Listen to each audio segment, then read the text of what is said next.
ಮತದಾರರಲ್ಲಿ ಅರಿವು ಮೂಡಿಸ್ತಕ್ಕಂಥ ಕಾರ್ಯಕ್ರಮಕ್ಕೆ ನಾವು ಎಚ್ಚರಗೊಂಡಿದ್ದೇವೆ.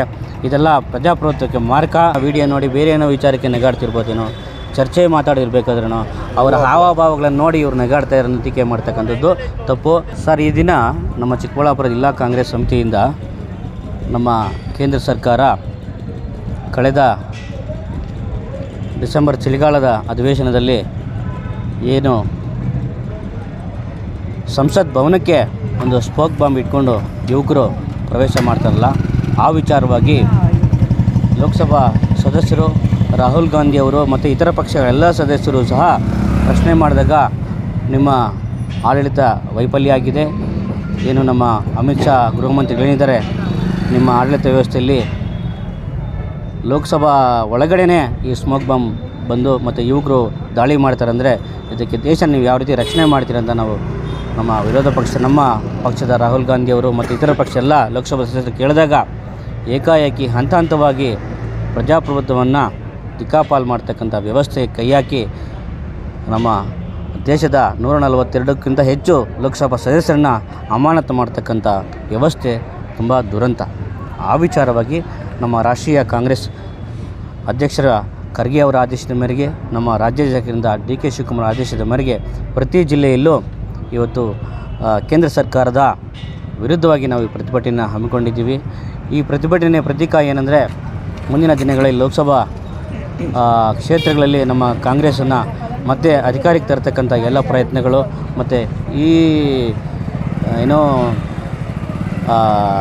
ಕೇಂದ್ರ ಚುನಾವಣಾ ಸಂಸ್ಥೆಯಿಂದ ಹಿಡಿದು ಪ್ರತಿಯೊಂದು ಹಂತಗಳಲ್ಲೂ ಸಹ ನಮ್ಮ ಕಾಂಗ್ರೆಸ್ ಪರವಾಗಿರ್ಬೋದು, ಅವರ ವಿರುದ್ಧವಾಗಿ ಯಾರು ಮಾತಾಡ್ತಾರೆ ಅವರನ್ನು ಅಮಾನತು ಮಾಡ್ತಕ್ಕಂಥದ್ದು, ಅವ್ರ ಬಗ್ಗೆ ಕೇಸುಗಳನ್ನು ದಾಖಲು ಮಾಡ್ತಕ್ಕಂಥದ್ದು, ಅವ್ರ ಬಗ್ಗೆ ವಿರೋಧ ಮಾಡ್ತಕ್ಕಂಥದ್ದು ಪ್ರಜಾಪ್ರಭುತ್ವ ವ್ಯವಸ್ಥೆಗೆ ಮಾರ್ಗವಾಗಿರ್ತಕ್ಕಂಥ ಪ್ರಕ್ರಿಯೆಗಳಿಗೆ ಅವರು ಕೈ ಹಾಕಿದ್ದಾರೆ.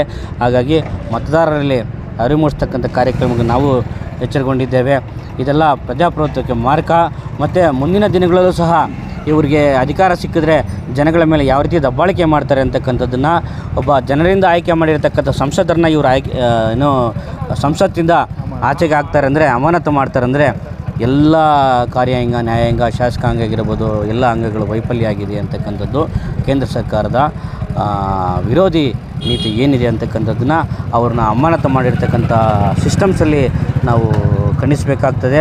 ಪ್ರಜಾತಂತ್ರ ವ್ಯವಸ್ಥೆಯಲ್ಲಿ ಭಾರತ ದೇಶ ಸ್ವತಂತ್ರ ಬಂದ ಮೇಲೆ ಇಡೀ 142 ಸಂಸದರನ್ನ ಅಮಾನತು ಇದೇ ಮೊದಲ ಬಾರಿಗೆ ಮಾಡ್ತಾರೆ. ಇದು ನಮ್ಮ ಸಂವಿಧಾನವನ್ನು ಯಾವ ರೀತಿ ಅವರು ಗೌರವಿಸ್ತಾ ಇದ್ದಾರೆ ಅಂತಕ್ಕಂಥದ್ದನ್ನು ನಾವು ಈ ಸಂದರ್ಭದಲ್ಲಿ ಯೋಚನೆ ಮಾಡಬೇಕಾಗುತ್ತೆ. ಹಾಗಾಗಿ ಇಡೀ ದೇಶಾದ್ಯಂತ ನಾವು ಇದನ್ನು ಖಂಡನೆ ಮಾಡ್ತೀವಿ.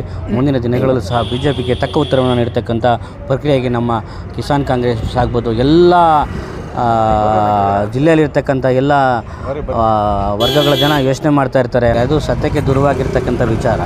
ಒಂದು ವಿಡಿಯೋ ನೋಡಿ ನಾವು ಅದನ್ನು ಪ್ರತಿಕ್ರಿಯೆಗೊಳಿಸ್ತಕ್ಕಂಥದ್ದಲ್ಲ. ಒಂದು ಸಂಸತ್ ಭವನದಲ್ಲಿ ಪ್ರಜೆಗಳಿಂದ ಆರಿಸಿ ಹೋಗಿರ್ತಕ್ಕಂಥ ರಾಷ್ಟ್ರೀಯ ನಾಯಕರು ರಾಹುಲ್ ಗಾಂಧಿಯವರು ಯಾವ ರೀತಿಯನ್ನು ಮಾತಾಡಲ್ಲ. ಬರೀ ನಾವು ವಿಡಿಯೋ ನೋಡಿ ಬೇರೆ ಏನೋ ವಿಚಾರಕ್ಕೆ ನೆಗಾಡ್ತಿರ್ಬೋದೇನೋ, ಚರ್ಚೆ ಮಾತಾಡಿರ್ಬೇಕಾದ್ರೂ ಅವರ ಹಾವಭಾವಗಳನ್ನು ನೋಡಿ ಇವ್ರು ನೆಗಾಡ್ತಾ ಇರೋ ಟೀಕೆ ಮಾಡ್ತಕ್ಕಂಥದ್ದು ತಪ್ಪು. ಇವರು ಜನರನ್ನು ತಪ್ಪಿದಾರಿಗೆ ಹೇಳ್ತಕ್ಕಂಥ ವ್ಯವಸ್ಥಿತವಾಗಿ ಜನರನ್ನು ತಪ್ಪಿದಾರಿಗೆ ಕೇಳಿಸೋದು ಮೊದಲೇ ಅವ್ರ ಕೆಲಸ. ಅದನ್ನು ವ್ಯವಸ್ಥಿತವಾಗಿ ಮಾಡ್ತಾರೆ. ರಾಹುಲ್ ಗಾಂಧಿಯವರು ಯಾವ ರೀತಿ ಆ ಥರ ಮಾಡಲ್ಲ. ಅವರು ಒಂದು ಒಳ್ಳೆಯ ಮಂತನದಿಂದ ಬಂದಿರತಕ್ಕಂಥ ವ್ಯಕ್ತಿ, ಜನಗಳಿಂದ ಬಂದಿರತಕ್ಕಂಥ ವ್ಯಕ್ತಿ, ಜನಗಳಿಗೋಸ್ಕರ ಹುಟ್ಟಿರ್ತಕ್ಕಂಥ ಆ ವ್ಯಕ್ತಿ ಅವರು. ನಮ್ಮ ರಾಷ್ಟ್ರೀಯ ನಾಯಕ ಕಾಂಗ್ರೆಸ್ ರಾಹುಲ್ ಗಾಂಧಿಯವರು ಸಂವಿಧಾನಕ್ಕೆ ಆಗಿರ್ಬೋದು ಯಾವ ರೀತಿ ಅಪಚಾರ ಮಾಡ್ತಕ್ಕಂಥ ಕೆಲಸಕ್ಕೆ ಕೈ ಹಾಕೋದಿಲ್ಲ. ಮತ್ತು ಯಾವುದೇ ವಿರೋಧ ಪಕ್ಷದ ನಾಯಕರಾಗಿರ್ಬೋದು ಮತ್ತು ಲೋಕಸಭಾ ಸದಸ್ಯರು ಬೇರೆ ಬೇರೆ ಇತರ ಪಕ್ಷಗಳಾಗಿರ್ಬೋದು, BJP ಪಕ್ಷ ಅವ್ರಿಗೆ ತಮ್ಮದೇ ಆಗಿರ್ತಕ್ಕಂಥ ಗೌರವ ಕೊಡ್ತಕ್ಕಂಥ ಸ್ವಭಾವ ಅವರಲ್ಲಿದೆ. ಅವರು ವಿದ್ಯಾವಂತರಿದ್ದಾರೆ, ಪ್ರಬುದ್ಧರಿದ್ದಾರೆ, ಅದರಲ್ಲಿ ಎರಡನೇ ಮಾತಿಲ್ಲ.